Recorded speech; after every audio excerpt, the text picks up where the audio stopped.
the babies down pat when it comes to a sleep schedule, but not so much the older kids. Please welcome Nanny Robina, who's got tips for us today. See, all of the parents in the audience with the kids, they spend so much time on sleep schedules. I know I did with the babies because you were so desperate for sleep. Then they get to grade 1 and up, and a lot of parents kind of let it go. But they need sleep as well. As a matter of fact, you're saying they need about 10 to 12 hours of sleep a night. They need 10 to 12 hours of sleep a night. And what I'm reading, which is why we're doing the show today, because I find this quite horrifying, is parents have resorted to giving their children medicine to knock them out. What kind of medicine are we talking about? Things like Benadryl.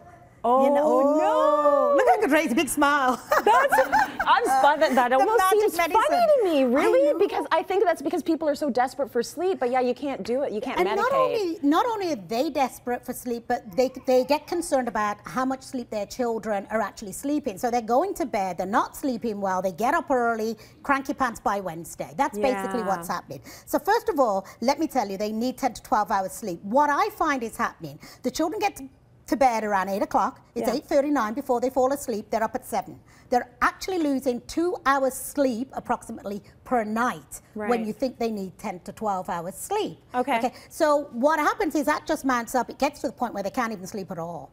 What is happening, moms, and I have this every time I do a consult, like I spend so much time convincing the parents to do this, they need to go to bed earlier.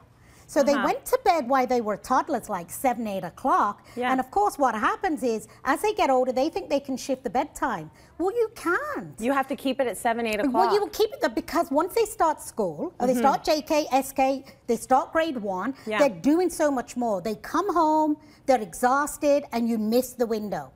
So you put the kids to bed at like 8 o'clock, and they're already wired. They're past it. You know, you've missed that window. So the first thing you should be doing is start the bedtime earlier. Okay, so they come home and they're fairly wound up. They might have some homework to do.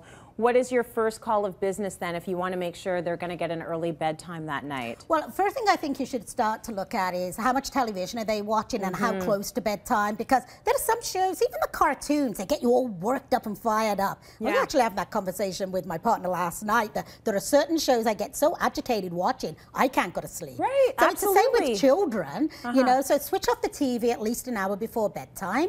Okay, so one of the things I think the parents don't ever think of with an older child is perhaps a chamomile tea. You know, like non-caffeinated. Yeah, you go to the Nature Emporium, go to one of those natural stores and have a chamomile and honey tea, and maybe it'll help them calm down a little. Get them talking. Try to have a chat about their day, because sometimes a child has, you know, almost like a little butterfly thing going on, doing homework.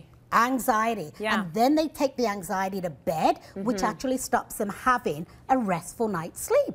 Well, I know a lot of sleep experts say don't sleep with your kids, right? But I find that time when I put them down, I lay down with both of them, that's when all of the good stuff comes out.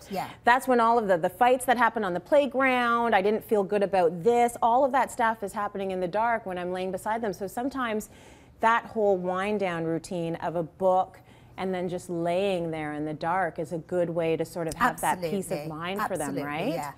Okay, so you've gotten them relaxed a little bit earlier. You also have to sort of stick to a certain bedtime every day, don't you? You do. You can't flip it up and down if it's a weekend. You know, you're actually setting the body clock, right? So if you're used to, you know, you want your child to be used to going to bed every night at 7 o'clock in the hope that they are asleep by 7:30. There's no doing 9 o'clock, because you kind of knock it all out of sync then while you're doing that. So you've got to be consistent with the bedtime routine and with the time that they actually go to sleep. And I can't stress enough that going to bed for like JK, SK, even grade 1, between 7 and 7:30 is what is going to get your child sleeping the better sleep.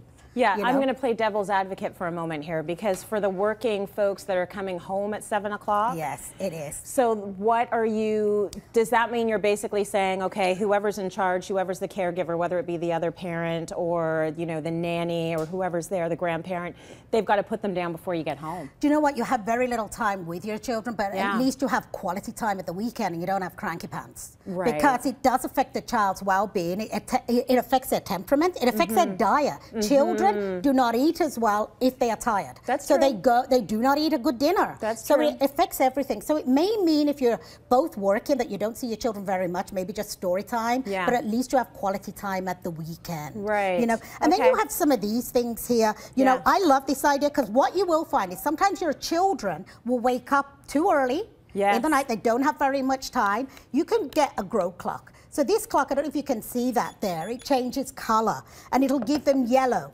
okay? When it's time to wake up? It's time to wake up. So if you set the clock. Yeah. So this will turn yellow at 7 o'clock. If they wake up before it's turned yellow and it's still blue, they stay in bed. Right. Right? They can only get out of bed. There's a chance then they wake up, they look at it, maybe 5 o'clock in the morning. They know they can't get out of bed. They will go back to sleep. Right, absolutely. There's every I know possibility. A lot of parents make a habit of teaching their kids what 700 looks like. Yes. So no other number. Even if there's no sun on that clock, does it say 700? Oh, yes. Because if it doesn't, you need to shut those sweet little eyes again and open them back again when it says 700. Okay, really good tips. Think about it with your older kids, and you're talking about all the way to what, grade 8? Yeah, you know what? Till your kids leave home. Get them in bed till 7 o'clock.